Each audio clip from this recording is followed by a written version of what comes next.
2 Samuel chapter 11. This chapter was brought up at prayer meeting Wednesday night, in fact.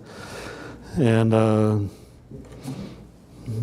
record of David and Bathsheba and Uriah, what this chapter is about.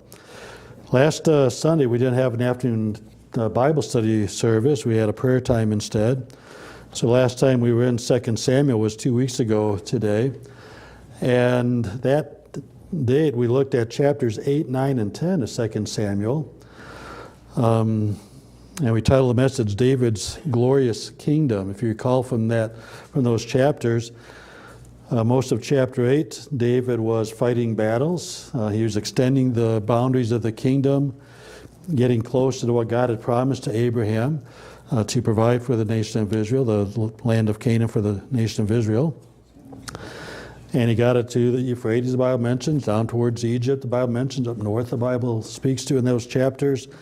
The broadest plot of ground that Israel had was during these years here when David fought those battles, 2 Samuel chapter 8. Also in chapter 8, he organized the kingdom. He put some individuals in place to help the kingdom run smoothly. So he showed his wisdom in that chapter, dividing the work up. Chapters 9 and 10 recorded 2 times when David tried to show kindness to individuals. Chapter 9, his kindness was well received. A man named Mephibosheth, the son of Jonathan. Chapter 10, the kindness was not well received. They thought that David was misleading them, sending spies. And so David, they wound up going to war. The act of kindness resulted in a time of war instead. But those 3 chapters, David's glorious kingdom, records the pinnacle of David and sitting on the throne of Israel. And reading those 3 chapters, you would assume that it would stay at that high level. He's built the kingdom up. He's broadened the boundaries. He's got in place the men to help run the kingdom. The worship leaders mentioned there as well is at a very high level. But instead of the nation staying up at that level and David's life staying up there, the opposite happened. It came crashing down. And that's what is recorded here in 2 Samuel chapter 11. Sadly, a familiar chapter. David is maybe the most well-known king in the world's history. He also might be the world's most famous adulterer in the history of the world. Number 1 in our outline, the conduct of David. And this is as mild a word as you can find, perhaps, but disappointing. The conduct of David was disappointing. Can you imagine if you were a person who had no knowledge whatsoever of the Bible, and somebody handed you a Bible to read, and you're faithfully reading from beginning to end? Come to 1 Samuel, read about this boy shepherd who gets anointed to become the king of Israel. He defeats a giant in the next chapter. He's hunted down by the current king for years, protected by God throughout those years. Becomes the king upon the death of the preceding king. Does some wonderful things, builds up his kingdom, the boundaries, etc. If you person reading things back to Genesis 12 and 15 and that, says, well, he's getting close to what God promised him. Reading along through these chapters, finishes chapter 10, how great David is as a king, as a warrior, as a human being, kindness to Mephibosheth and this other gentleman. And then you read 2 Samuel chapter 11. And perhaps the first thought, this person doesn't know anything about the Bible, reading these chapters, first thought in his mind might be, that can't be true. Or, that has to be a different David. No way is that the same David in chapter 11 that I read about in 1 Samuel 16 and 17 and 2 Samuel chapter 8 and chapter 9. No way that can be the same person. Unfortunately, of course, it is. This chapter in David's life and the chapter in 2 Samuel is a shocking chapter to read, even knowing it all. It is still shocking every time we read it to see just how immoral as well as how sinister David is throughout this whole chapter. It is not a different David. It is not fiction that the writer just came up with a new chapter just to add some spice to the book. All of this is true. And all of it is about the same person who earlier God called as a man after my own heart. Nothing's changed. Same person, but not living at all in the same way. We can learn from this, looking at this part of his life just as much as the other parts. So let's do so. Letter A, David avoided his responsibilities. He avoided his responsibilities. Verse 1, and it came to pass after the year was expired, at the time when kings go forth to battle, that David sent Joab and his servants with him and all Israel, and they destroyed the children of Ammon and besieged Rabbah. But David tarried still at Jerusalem. Springtime. The winter rains were over. Time, it's kind of a strange thing. We think springtime is, young men's thoughts turn to love and stuff like that. Poetically, we think of springtime for kings, time to go to war. They say it's a verse 1, the time when kings go forth to battle. The rainy seasons are over. We don't have to worry about getting stuck in mud and that sort of thing. Our chariots, our horses won't get stuck, so we can't fight during the rainy season, but that time is over. So it's a good time now to go to war. And they would just pick up where they left off prior to the preceding rainy season. In those days, we mentioned this a couple weeks ago, kings, not only king of Israel, but kings in general, would lead their armies into war. They wouldn't sit back in a air-conditioned room issuing orders to somebody. They would be on horses going out to battle. We saw that. Turn back a page or two to 2 Samuel chapter 8 and just remind ourselves what the good David was doing. Chapter 8, verse 1. And we'll just kind of read phrases throughout these verses. Verse 1, the first part of the verse. After this it came to pass that David smote the Philistines and subdued them. And David took Methegama. Go down to verse 3. David smote also Hadadezer, the son of Rehob, king of Zobah. Go down to verse number 5. When the Syrians of Damascus came to succor to help Hadadezer, king of Zobah, David slew of the Syrians 22,000 men. Then down to verse 13. And David gat him a name when he returned from smiting of the Syrians in the valley of Salt, being 18,000 men. He put garrisons in Edom, and throughout all Edom put he garrisons, and all they of Edom became David's servants. And the Lord preserved David whithersoever he went. He was involved in battles, but God protected him. God kept him from injury and death on battlefields. In these verses, it's not like there's David against the Philistines in verse 1 all by himself, and David against Hadadezer in verse 3, and the Syrians. It was not David by himself, but he was leading his armies into battle. That's what kings did. And 2 Samuel chapter 11 opens up saying it's that time of year again. Kings are to go to battle. David, time to go to battle. That's your responsibility as the king of Israel. But this time, verse 1, chapter 11, David sent Joab and his servants and all Israel. And while Joab and the others were going to war, the end of verse 1, David tarried still at Jerusalem. Now, there might have been trying to cut David a break here.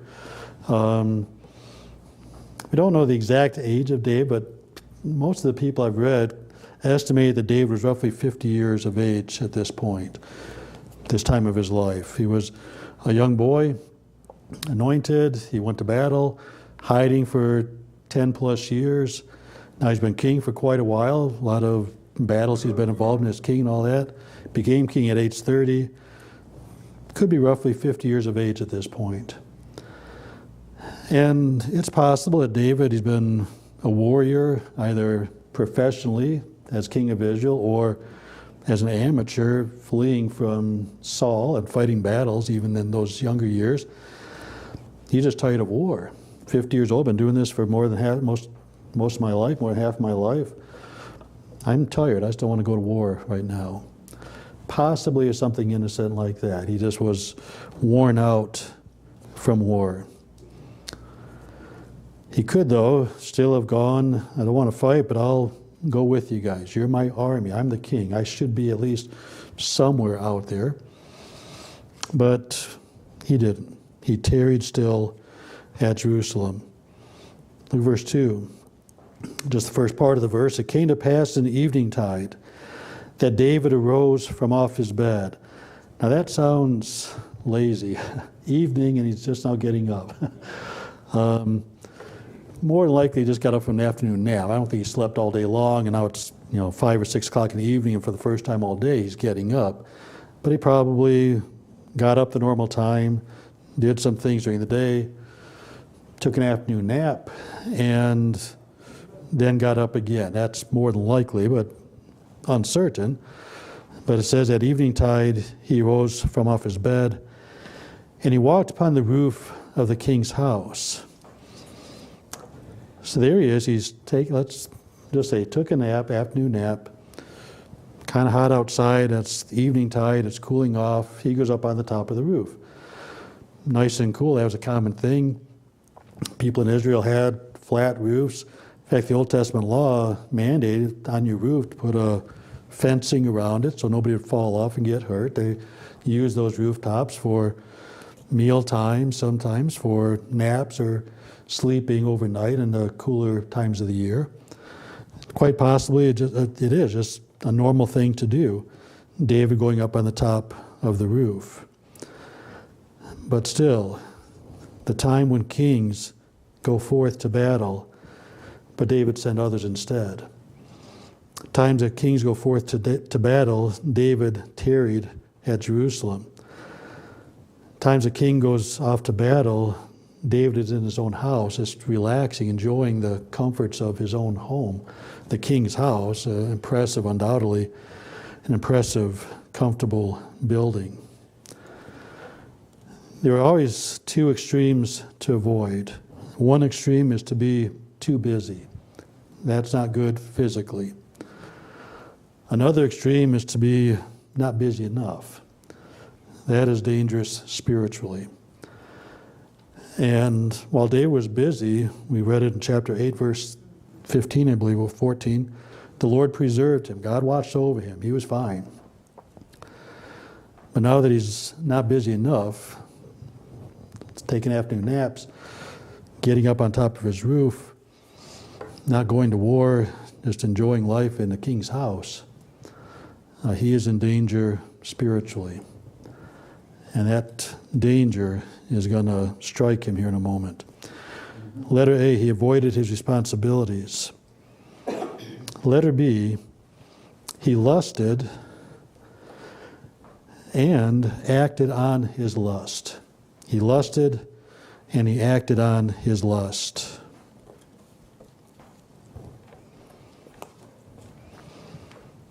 We come to the New Testament and we read Jesus saying that if you lust in your heart, if a man lusts in his heart after a woman, he's guilty of adultery in his heart. That was 1,000 years after the life of David. David had no knowledge of that. David just knew, the seventh commandment, thou shalt not commit adultery. But there's another commandment that David would have known. The 10th commandment, thou shalt not covet thy neighbor's wife and thy neighbor's belongings, etc. Here he is, verse number 2, stayed home instead of going to battle, comfortable up on his rooftop. Verse 2, the whole verse now, it came to pass in the evening tide that David arose from off his bed and walked upon the roof of the king's house. And from the roof he saw a woman washing herself, and the woman was very beautiful to look upon. Again, if you just read through that first phrase where he saw a woman washing herself, that could be something entirely, completely innocent. He's just up there relaxing. It's a cool night. He's at the end of the day, whatever. Takes a walk on the rooftop, gets close to the edge, and he sees somewhere a woman washing herself. Didn't mean to do that. What he should have done is turned his eyes, walked back, gone back in the house, whatever. That's what he should have done. I had a professor in Bible college, Dr. Domikos. Remember Dr. Domikos, Pastor Bob, Dr. Bob. And he taught the pastoral classes, pastoral theology classes, that sort of thing.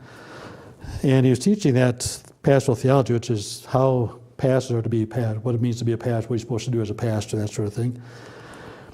And he mentioned that one day a student came into his office there at the campus and told Dr. Bob, I think I'm going to kill somebody.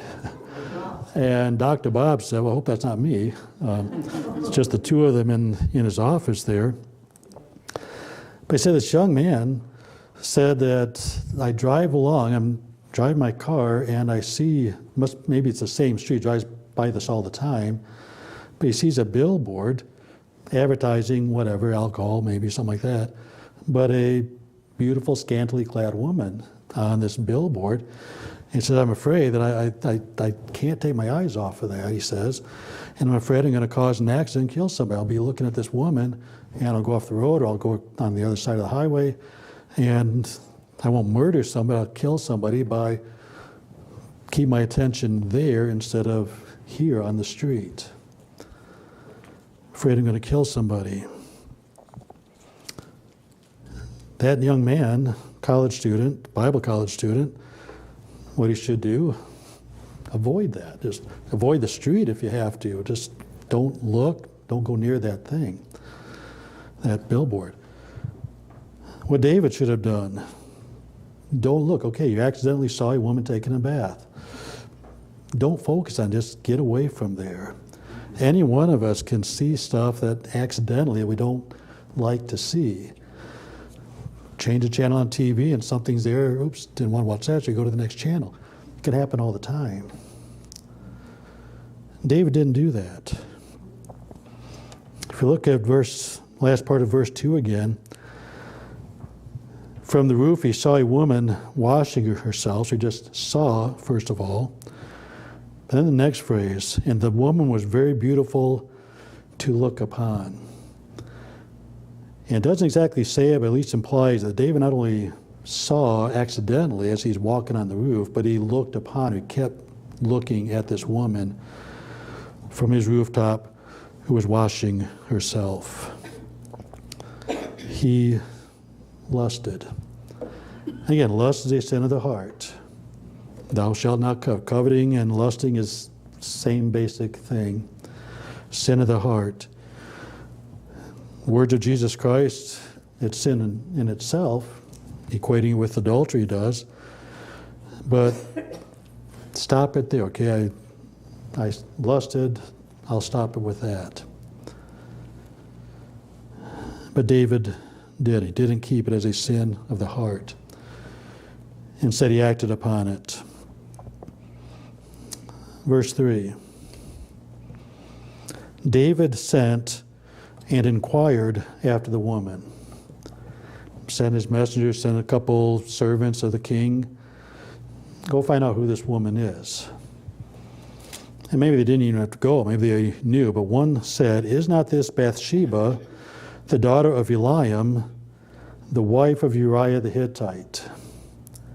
That last phrase, both of the statements, that last phrase should have told David, I got to stop now. We're going to look at Uriah the Hittite, who he is. David knew Uriah the Hittite before he knew his wife. But the description of the woman, the wife of Uriah the Hittite. David, she's a married woman. You better stay away from her. You're a married man as well, David. But she is the wife of a man. You can't do anything. You got to stay away from her. Didn't stop David. Verse 4. And David sent messengers and took her. I may be completely wrong, but to me that's essentially kidnapping. I don't know if that's the right word or not. But I don't think they went down and say, hey, you want to come with us? Let's go out for pizza or whatever. They took her, it says. Next phrase. And she came into him, came to his house, and he lay with her. And again, without being graphic, that to me looks like rape. It's not consensual if you read this. He sent messengers, he being the king, David. It's not just a neighbor, it's the king of Israel. Sending messengers of the king, all the authority of the king, taking her, and he lay with her. To me, the guilt is entirely upon David. He lay with her. He lusted, that's sin in itself, but he acted on his lust. He carried it out. He committed adultery, sinning against the Lord and against his wife and against Uriah and against Bathsheba and against his nation. Avoided his responsibilities, which could be excusable. Lusting, not excusable, but stoppable, sin of the heart. But acting on his lust, totally inexcusable. What do you do next? Letter C, he attempted to cover up his sin. Cover up his sin.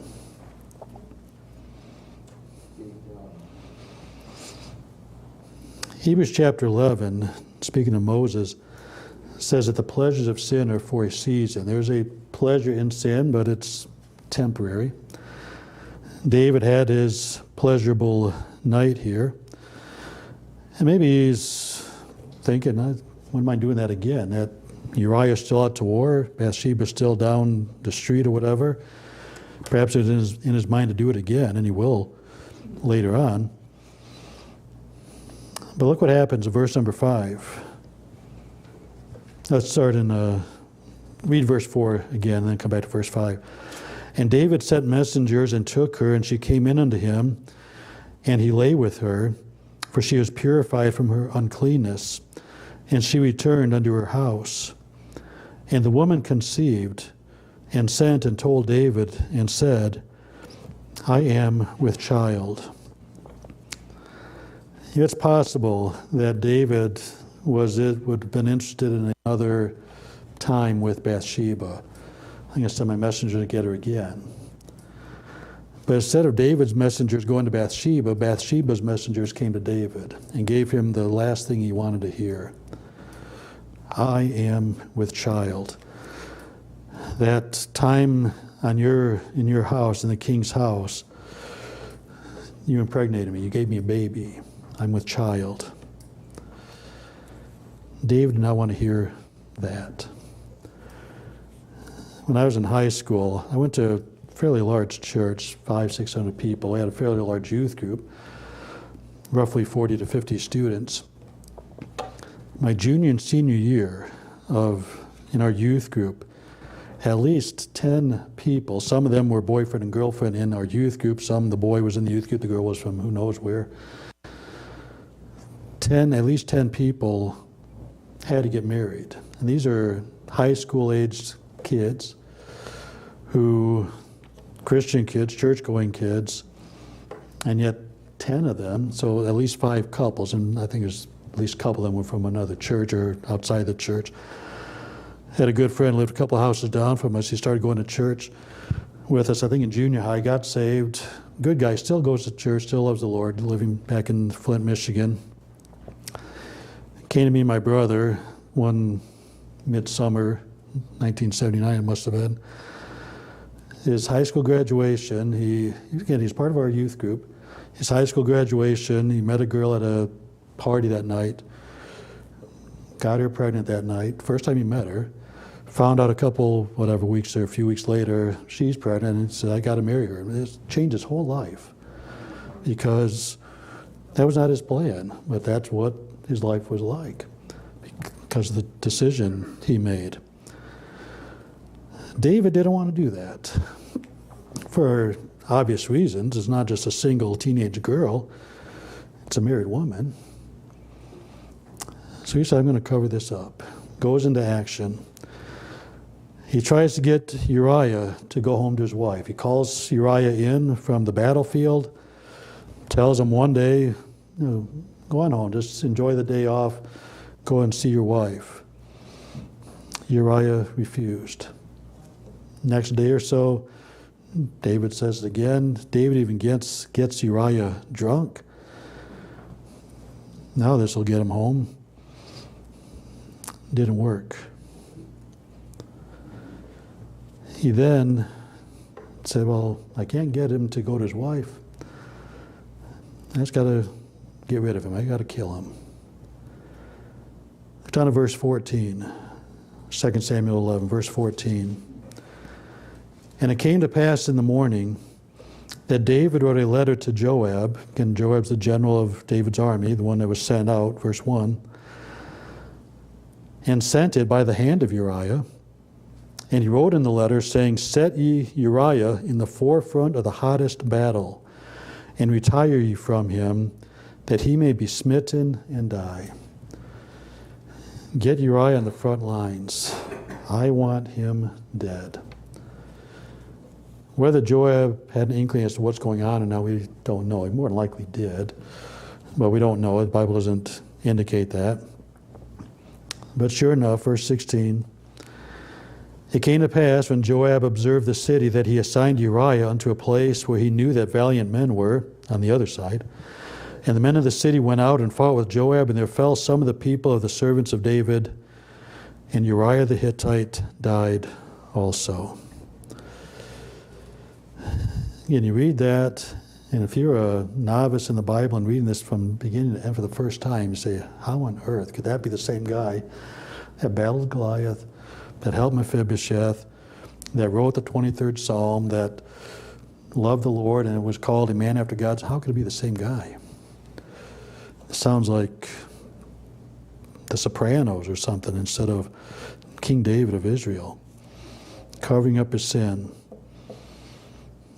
Letter D, he acted as a hypocrite throughout this. He acted as a hypocrite. David gets a report back from Joab of what happened.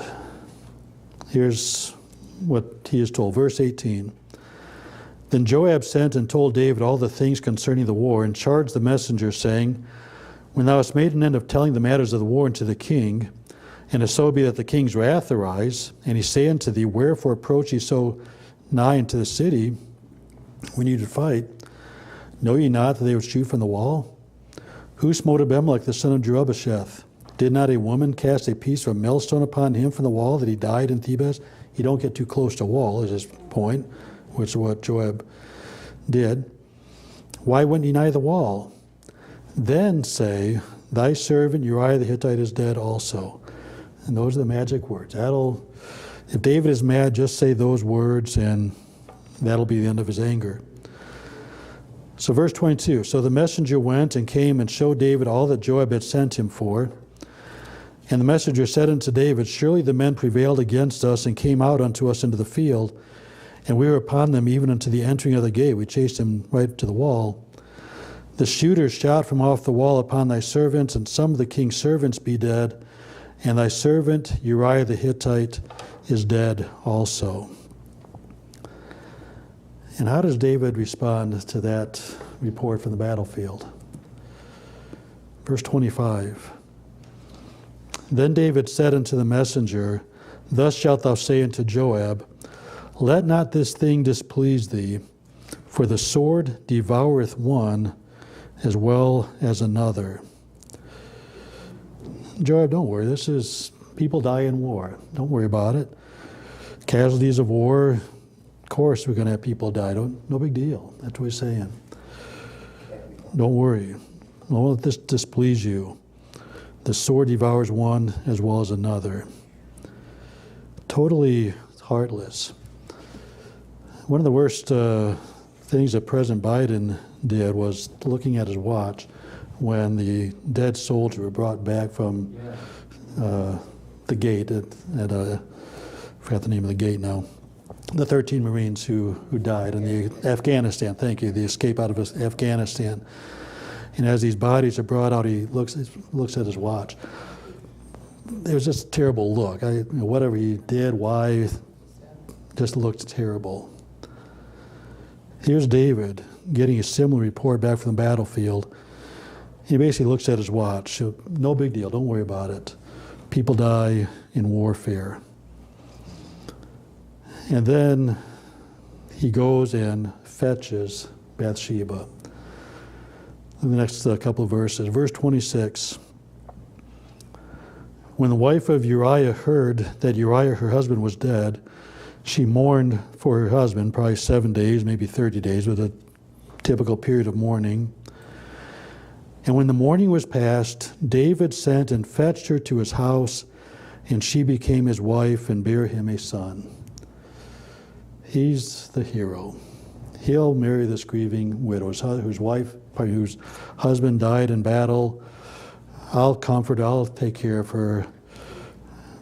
He's the villain, but he pretends to be the hero, acting as a hypocrite throughout. This whole episode just reeks with hypocrisy. On top of the immorality and everything else, just hypocrisy. He's a good guy, but doing these things. When I was in Bible college, I got called into the president's office. The president at that time was my former pastor in Michigan, his name is Gordon Shipp, Pastor Shipp. After he was pastor of the church I was at in Flint, he became the president at Faith Baptist Bible College. Left for there my senior year of high school. After my senior year, graduated. A couple years later, I followed him there to Faith, and he called me in his office a year or two after I was there. And he said, I got some bad news I got to share with you. And I said, well, it doesn't sound good. And he told me that the pastor of my church, not the church that he had been pastor, but we had moved out of town from Flint to Byron. The pastor of the church in Byron had gotten involved with a woman in the church and had to resign from the church. Pastor Shipp told me that. Shortly after he came here to Open Door, and that was a local thing, a small town, small church. I found out about 1,000 miles away because it's a church I was part of. But didn't make the national news. Soon after I came here to Open Door in 87, sometime in 98, I'm thinking fairly early, but sometime 1988, the Jimmy Swaggart scandal exploded. And that was national news, of course. And since that time, 35 whatever years later, the same thing happens over and over and over and over. Sometimes people that pastors nobody's heard of, small town, church, small town. Sometimes well-known pastors. There's another one just about a month ago, a very well-known pastor and author who, same thing. And you look at that and say, how can they do that? You look at Dave and say, how can you do that? If you're not taking care, if you're not walking with the Lord, it can happen. Not it can happen, you will do it. It's not an accident.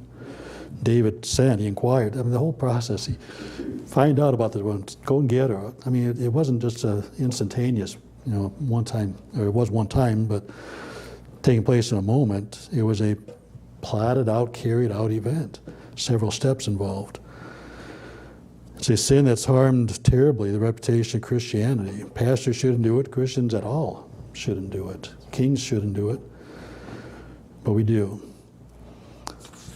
David's conduct, disappointing, but even far worse than disappointing. Contrast that, number 2, the character of Uriah was exceptional.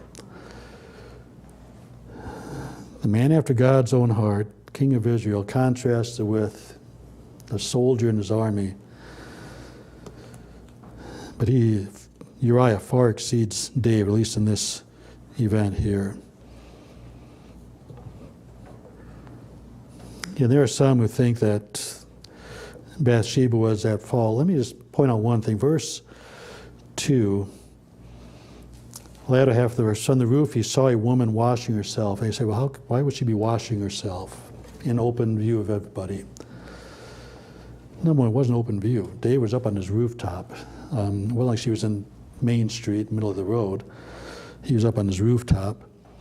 But number two, the word washing does not demand a full bath. Most of the times it's used, it's all about washing feet or washing hands. It does not necessarily that she was doing a whole bath outside. Just washing herself, washing her feet, just got home, whatever it might be. But there are those who want to blame her for part of this. I think she's innocent, and no doubt about it that Uriah is innocent in this. He is a man of honor throughout. First of all, letter A, he served well in David's army. He served well in David's army. And being a good soldier doesn't mean everything you do will be right, obviously, but here it just adds to the reputation, the character of this man. The first time he is mentioned, it's later in terms of pages of the Bible, but turn to 1 Chronicles chapter 11. 1 Chronicles 11. We actually looked at this passage a few weeks ago. As we are given a list of David's soldiers, some of the better soldiers in his army. Verse 26 of 1 Chronicles chapter 11 says, also the valiant men of the armies were Asahel, the brother of Joab, who was the general. We've seen him. Elhanan, the son of Dodo of Bethlehem. And then it reads several more. Go down to verse 41. Uriah the Hittite. And then another one, Zabad, the son of Eli. One of David's valiant men, one of his mighty warriors, was Uriah the Hittite. He's a Hittite, he's not an Israelite. The Hittites were one of the nations that God told Joshua, drive them out, kill them, don't join with them. Uriah's ancestors evidently survived that. This is 300 or 400 years after Joshua. They survived that and either settled in Israel, however it all happened, but Uriah joined up with the army of Israel and was fighting for David.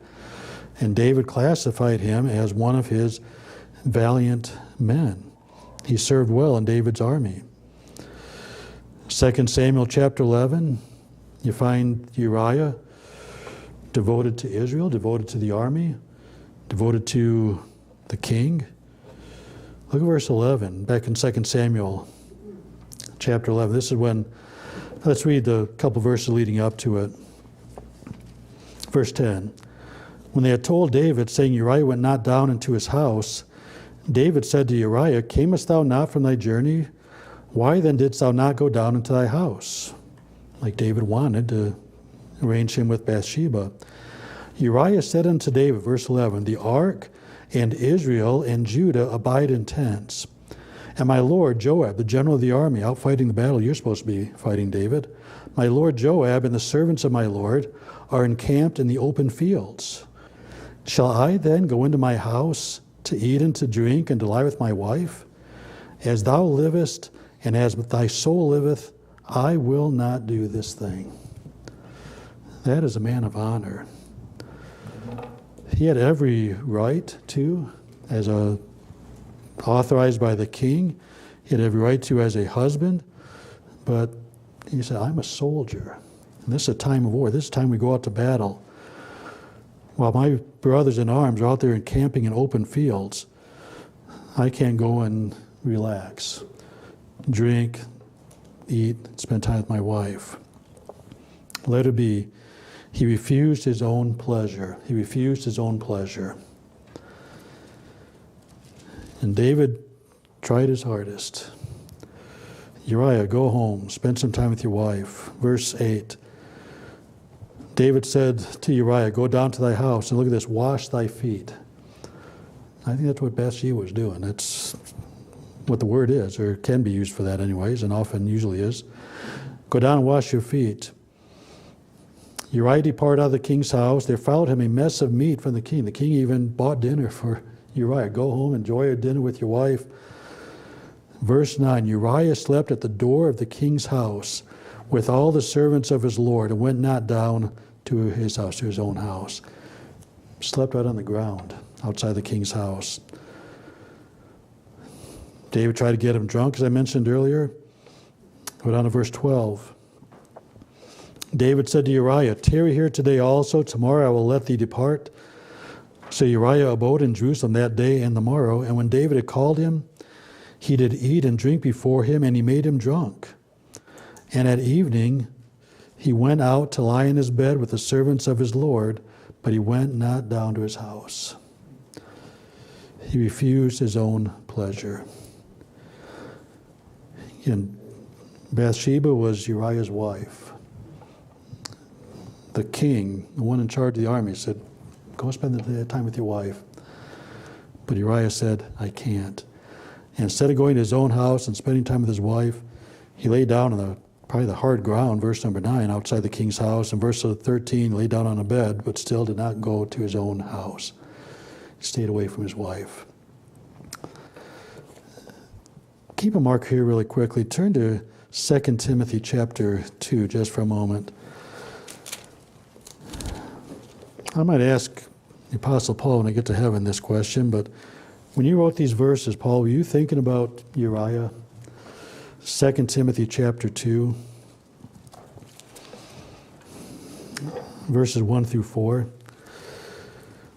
2 Timothy 2, verse 1. "Thou therefore, my son, be strong in the grace that is in Christ Jesus. And the things that thou hast heard of me among many witnesses, the same commit thou to faithful men, who shall be able to teach others also. Thou therefore endure hardness as a good soldier of Jesus Christ. No man that warreth entangleth himself with the affairs of this life, that he may please him who hath chosen him to be a soldier."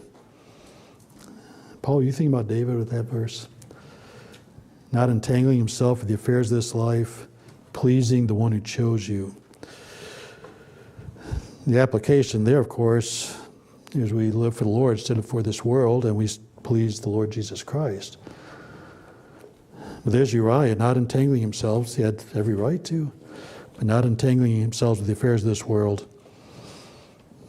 Not pleasing himself, but doing what he should do as a soldier. He served well in David's army. He refused his own pleasure. Wonderful character. One final point, back to 2 Samuel, number 3. The consequences of sin are unavoidable. The consequences of sin are unavoidable. Verse 27, 2 Samuel 11, says that Bathsheba bare David a son. We'll see what will happen to that son, not tonight, but soon. But David and Bathsheba had another son named Solomon. Solomon, of course, wrote the book of Proverbs. Part of what he wrote, Proverbs 28, verse 13. Proverbs 28:13. "He that covereth his sins shall not prosper, but whoso confesseth and forsaketh them shall have mercy." And maybe ask Solomon, what do you think about your dad when you wrote that verse? If you cover your sin, you're not going to prosper. You're not going to get away with it. Your life's going to be miserable. David likely thought he got away with it. The husband is dead. Anybody who knows about on earth, they're not going to tell on the king. My servants, they're not going to tell on me. I'll kill them. He thought he got away with it. But one other person knew all about it. Look at the very last line, verse 27. "But the thing that David had done displeased the Lord." The God of heaven knew all about it. Maybe nobody on earth did, or those who did weren't going to say a word. But God knew. And God's displeasure with David is going to be seen in biblical record here until the day of David's death. Terrible warning. The consequences of sin, unavoidable. Maybe they won't start immediately. But they'll come, and they'll come, they'll keep on coming. The lesson for us, be like David earlier in his life. Walk with the Lord. Stay close with the Lord. Pray for, remember all the time we saw earlier, David inquired of the Lord, prayed to the Lord? Keep doing that. No prayer at all in 2 Samuel 11. He just did what he wanted to do. Ask the Lord's help to resist temptations that we face. And when you sin, don't cover it up, but whoever confesses and forsaketh will find mercy. Confess your sin to the Lord. Let's bow together in prayer, please.